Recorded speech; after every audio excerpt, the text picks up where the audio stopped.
చెరువులను కబ్జా చేసిన వారిపై హైడ్రా కొరడా జులిపిస్తోంది. ముఖ్యంగా హైదరాబాద్ నడిబొడ్డున ఉన్న మాదాపూర్లో మేడికుంట చెరువు కుంచుకుపోయింది. చుట్టూ బహుళ అంతస్తుల భవనాలు నిర్మించడంతో చెరువు కానరాకుండా పోయింది. గతంలో 20 ఎకరాల్లో ఉన్న చెరువులో దాదాపు 10 ఎకరాల వరకు కబ్జాకు గురైనట్టు తెలుస్తోంది.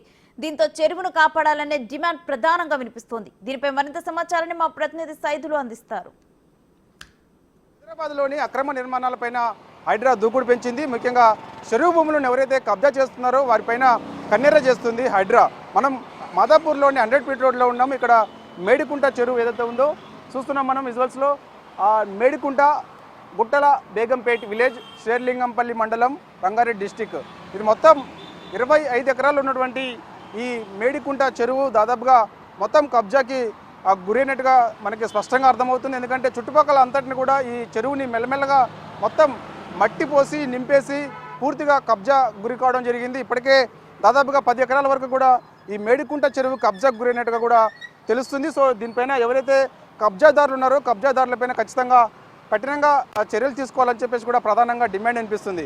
ఈ హైటెక్ సిటీకి కూతవేటు దూరంలో ఉన్నటువంటి ఈ మేడికుంట చెరువుని ఖచ్చితంగా కాపాడుకోవాలని చెప్పేసి కూడా ఈ స్థానికులు చెప్తున్నారు. ఎందుకంటే చాలా వరకు ఇక్కడ ఉన్న వాళ్ళందరూ కూడా ఈ చెరువుని అంతటిని కూడా మెల్లగా మట్టి పోసుకొని చుట్టుపక్కల అంతటిని కూడా ఈ 100 ఫీట్ రోడ్ ఏదైతే ఉందో 100 ఫీట్ రోడ్డుకి 2 వైపులా కూడా పూర్తిగా కబ్జా చేసుకొని కార్ల షెడ్ లాంటివి ఏర్పాటు చేసుకొని ఇక్కడ ఉన్నటువంటి కార్స్ రిపేరింగ్ కానీ అదేవిధంగా ఇక్కడ ఉన్న కార్స్ సెకండ్ హ్యాండ్ కార్స్ కొనుగోలు చేసి ఇక్కడ సేల్స్ చేయడం లాంటివి జరుగుతున్నాయి. కాబట్టి సో పెద్ద ఎత్తున ఈ చెరువు అంతా కూడా కబ్జాకు గురైంది. కాబట్టి సో దీన్ని కాపాడుకోవాలని చెప్పేసి కూడా ప్రధానంగా డిమాండ్ వినిపిస్తుంది. ఎందుకంటే చూసాం మనం మాదాపూర్లోని సున్నం చెరువుకి సంబంధించి కూడా నిన్న ఎవరైతే అక్రమదారులు ఉన్నారో వారిపైన హైడ్రా కొరడా జల్పించింది.